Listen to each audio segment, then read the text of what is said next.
Excerpts from Chapter 25 of To Kill a Mockingbird by Harper Lee. Don't do that, Scout. Set him out on the back steps. Jem, are you crazy? I said, set him out on the back steps. Sighing, I scooped up the small creature, placed him on the bottom step, and went back to my cot.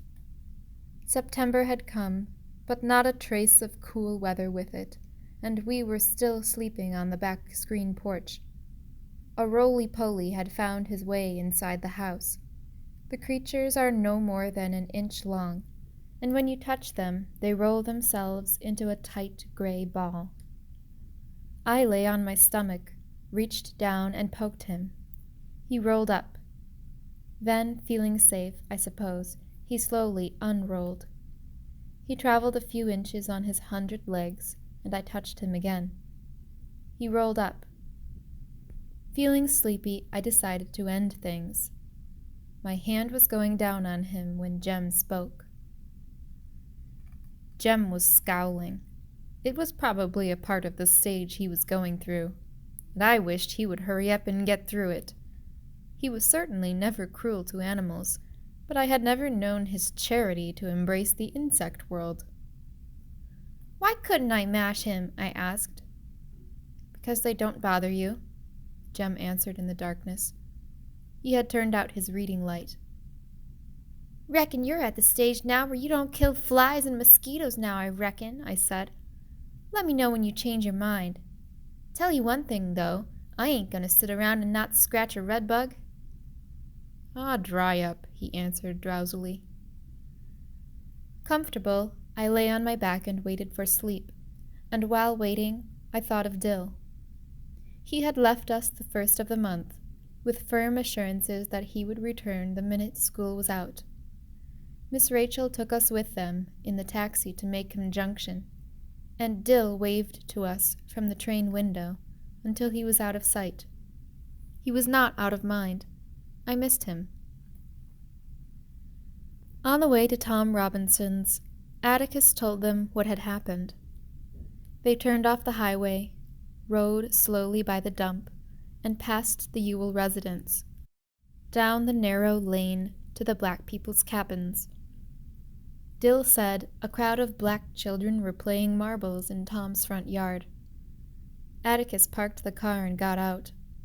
Calpurnia followed him through the front gate. Dill heard him ask one of the children, "Where's your mother, Sam?" and heard Sam say, "She's down at Sis Stevens's, Mr. Finch. Want me to run fetch her?" Dill said Atticus looked uncertain. Then he said yes, and Sam scampered off. "Go on with your game, boys," Atticus said to the children. Dill said, Helen said, "Evening, Mr. Finch. Won't you have a seat?" But she didn't say any more. Neither did Atticus. "Scout," said Dill, "she just fell down in the dirt. Just fell down in the dirt, like a giant with a big foot just came along and stepped on her. Just ump." Dill's fat foot hit the ground. "Like you'd step on an ant." Dill said Calpurnia and Atticus lifted Helen to her feet and half carried, half walked her to the cabin. They stayed inside a long time, and Atticus came out alone. When they drove back by the dump, some of the Ewells hollered at them, but Dill didn't catch what they said. Macomb was interested by the news of Tom's death for perhaps 2 days. 2 days was enough for the information to spread through the county. "Did you hear about—" "No? Well, they say he was running fit to beat lightning." To Macomb, Tom's death was typical.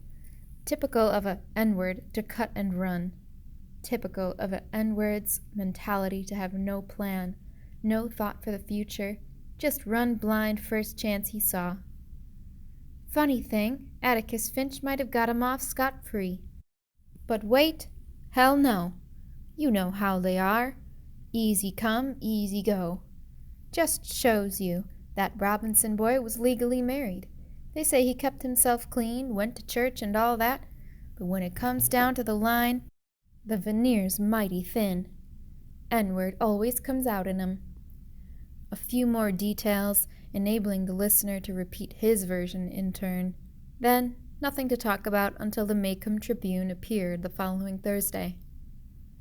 There was a brief obituary in the colored news, but there was also an editorial. Mr. B. Underwood was at his most bitter, and he couldn't have cared less who canceled advertising and subscriptions. But Macomb didn't play that way. Mr. Underwood could holler till he sweated and write whatever he wanted to. He'd still get his advertising and subscriptions. If he wanted to make a fool of himself in his paper, that was his business. Mr. Underwood didn't talk about miscarriages of justice.